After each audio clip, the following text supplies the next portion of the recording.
یہ ہے کہ ان کے اجداد کو دیکھو گے تو ہر ایک اخلاق اور کردار کا چمکتا ہوا آفتاب و ماہتاب نظر آئے گا. تو یہ تم ان کو جانتے ہو. اور دوسری بات پھر سنیے، پڑھیے اللہم صلی علی سیدنا مولانا محمد وبارک وسلم وسلم. اللہم صلی علی سیدنا مولانا محمد وعلی آل سیدنا مولانا محمد وبارک وسلم وسلم. جناب حضرت عبداللہ ابن عباس رضی اللہ تعالیٰ عنہ آپ ارشاد فرماتے ہیں کہ اس کی ایک جو قرات ہے، جو سبا قرات کہی جاتی ہے کہ 7 طرح سے قرآن پاک کی قراتیں ہیں، 7 قراتوں میں قرآن پاک نازل ہوا ہے. تو اس کی ایک قرات رسول پاک نے اس کو ایسے بھی پڑھا ہے، لَقَدْ جَاءَكُمْ رَسُولٌ مِّنْ أَنفُسِكُمْ. ایک پڑھا لَقَدْ جَاءَكُمْ رَسُولٌ مِّنْ أَنفُسِكُمْ، اور ایک آپ نے تلاوت فرمائی لَقَدْ جَاءَكُمْ رَسُولٌ مِّنْ أَنفُسِكُمْ. اگر پڑھا جائے کہ یہ انفسکم ہے تو پھر معنی یہ ہے کہ یہ تمہارے اندر سے اٹھائے گئے ہیں، یہ تمہارے شہر اور تمہاری تہذیب اور تمہاری قوم کے اندر سے یہ ایک ہیرا تراش کے ساتھ لایا گیا ہے، یہ دھتورے کے پھولوں میں سے ایک گلاب کا پھول کھلایا گیا ہے، یہ بے گھڑے پتھروں میں ایک چمکتا ہوا درِ شاہوار ہم نے یہاں پہ تمہارے درمیان ہم نے اٹھایا ہے. یہ تمہاری تاریخ رات میں ایک اس تاریخ رات کو اجالنے کے لیے ایک ماہتاب ہم نے تمہارے شہر میں ہم نے اتار دیا ہے. وہ معنی یہ ہوگا. اور اگر کہا جائے کہ یہ لفظ انفسکم ہے، جیسے نا طاہر تو اطہر، ظاہر اظہر، ساجد اسجد، بہت زیادہ اس کو زیادہ کرتے تھے، زیادہ سجدے کرنے والا، زیادہ احسن، زیادہ حسن والا. تو ایسے ہی ایک ہوتا ہے نفیس، ایک ہوتا ہے انفس.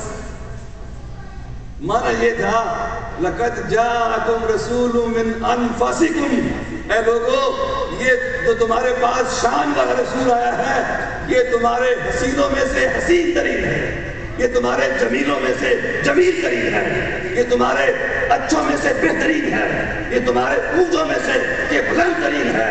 لَقَدْ جَاءَكُمْ رَسُولٌ مِّنْ أَنفُسِكُمْ. اتنا حسن ہوگا کہ جناب اللہ اکبر حضرت حسان بن ثابت رضی اللہ تعالیٰ عنہ پکار اٹھے وَأَحْسَنُ مِنْكَ لَمْ تَرَ قَطُّ عَيْنِي وَأَجْمَلُ مِنْكَ لَمْ تَلِدِ النِّسَاءُ. کہ یا رسول اللہ آپ سے زیادہ سونا میری آنکھوں نے دیکھا ہی نہیں ہے. یا رسول اللہ آپ سے زیادہ حسین میری آنکھوں نے دیکھا ہی نہیں ہے. یہ کوئی آج کا نعت پڑھنے والا نہیں ہے، کوئی آج کا قلمکار نہیں ہے. یہ دور رسالت صلی اللہ علیہ وسلم میں سرکار کی اجازت سے، سرکار کے حکم سے، سرکار کی مسجد میں، سرکار کے منبر پہ چڑھ کے آپ کے سامنے آپ کی نعت پڑھنے والا ہے. اور کیا پڑھ رہا ہے؟ وَأَحْسَنُ مِنْكَ لَمْ تَرَ قَطُّ عَيْنِي وَأَجْمَلُ مِنْكَ لَمْ تَلِدِ النِّسَاءُ. اے حبیب، آپ سے زیادہ حسین میری آنکھ کسی آنکھ نے دیکھا ہی نہیں ہے. اور دیکھیں کیسے کہ کسی ماں نے آپ سے زیادہ حسین جنا ہی نہیں.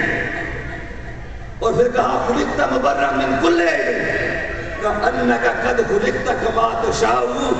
کہ ایسے لگتا ہے کہ آپ کے رب نے آپ کو ہر عیب سے پاک پیدا فرمایا، جیسے آپ نے چاہا ویسے آپ کے رب نے آپ کو پیدا فرما دیا. لقد جاءکم. اگر میں اسی نقطے پہ بات کروں تو میرا وقت پورا ہو جائے گا اور بات پوری نہیں ہوگی. ہو گئی زندگیاں ختم اور قلم ٹوٹ گئے، تیرے اوصاف کا ایک باب بھی پورا نہ ہوا. سرکار کے صحابہ کرام نے جو سرکار کے حسن کی بات کی ہے اس میں 1-2 صحابہ کی بات کر کے میں آگے اپنی بات کو سمیٹنے کی طرف بڑھتا ہوں. ایک صحابی جناب جابر بن سمرہ ہیں رضی اللہ تعالیٰ عنہ. وہ فرماتے ہیں کہ ایک رات میں نے دیکھا، 14ویں کی رات تھی اور 14ویں کا رات کا چاند چمک رہا تھا کہ ایسے میں میرے حبیب میرے رسول تشریف لے آئے اور اس وقت آپ کے اوپر سرخ کھلا آپ نے پہنا ہوا تھا.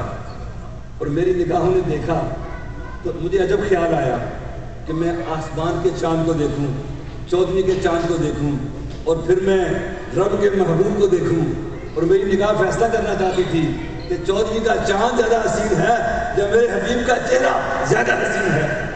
تو کہتے ہیں کہ بار بار اوپر نیچے دیکھنے کے بعد بالآخر میرے دل نے یہ فیصلہ کیا کہ میرا حبیب جو ہے وہ چودھری کے چاند سے کہیں زیادہ حسین ہے. اللہ اکبر. یا رسول اللہ.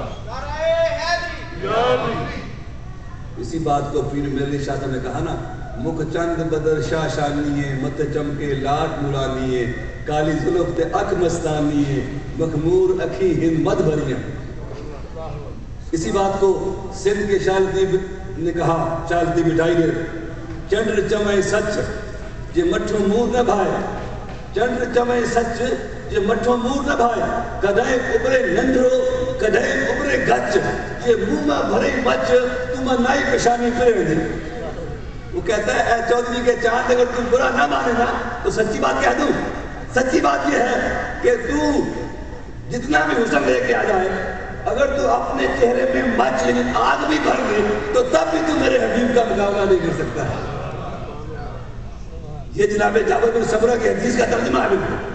اور اسی بات کو پشتو کے شاہ رحمان بابا پشاور سے بولے، یہ پشاور سے بولے، یہ سندھ سے بولے، یہ پنجاب سے بولے، یہ بنگال سے بولے، یہ عراق سے بولے، یہ شام سے بولے، یہ اسپین سے بولے، یہ افریقہ سے بولے، یہ انڈونیشیا ملائیشیا سے بولے، سارے کے سارے عاشقوں کی بولی ایک ہے، لہجہ ایک ہے.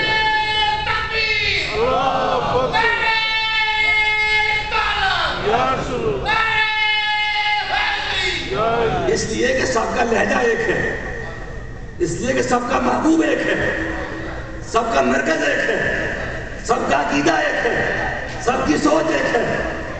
وہ کہتے ہیں پشاور کے شاہ رحمان بابا کہتے ہیں دستک مئی نائے مشتا نائے سشتا چپ کم اسند بدا تاثرہ جوڑے کے. تو پٹھان بھائی بیٹھے ہو تو میری پشتوں کی تصدیق کر سکتے ہیں. دستک مئی نائے مشتا نائے سشتا چپ کم اسند بدا تاثرہ جوڑے کے. وہ کہتے ہیں کہ اے چاند لوگ تجھے بڑا حسین مانتے ہیں، تو کیسا حسین ہے کہ تو تھالی کی طرح ہے، نہ پتہ چلتا ہے تیرا اگلا حصہ کون سا ہے، تیرا پچھلا حصہ کون سا ہے. تو بلیڈ کی طرح ہے، تو کیسے میرے حبیب کا مقابلہ کر سکتا ہے. دستک مئی نائے نقشہ نائے سجدہ چبا کم حسن تاثرہ جوڑے کے. تو سارے کا سارا حسن یہ اکٹھا کر کے لے آئے، پھر بھی تو میرے محبوب کا مقابلہ نہیں کر سکتا ہے. اور اسی بات کو اس صحابی نے کہا تھا، بس میں اپنی بات سمیٹ دیتا ہوں. انہوں نے کہا کہ ما رأیت شیئن احسن من رسول اللہ صلی اللہ علیہ وسلم کأن الشمس تجری فی وجہی، کہ میں نے آج تک جناب رسول اللہ صلی اللہ علیہ وسلم سے حسین دیکھا ہی نہیں ہے.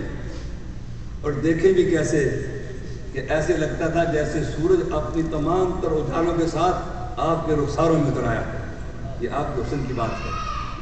اور ہر حسن کی تعریف کرنے والا آخر میں یہ کہتا ہے، حضرت مولا علی یہ کہتے ہیں، حضرت برا بن عازب یہ کہتے ہیں، حضرت ام معبد یہ کہتی ہیں، جس نے بھی سرکار کا حسن بیان کیا ہے اور سراپا بیان کیا ہے.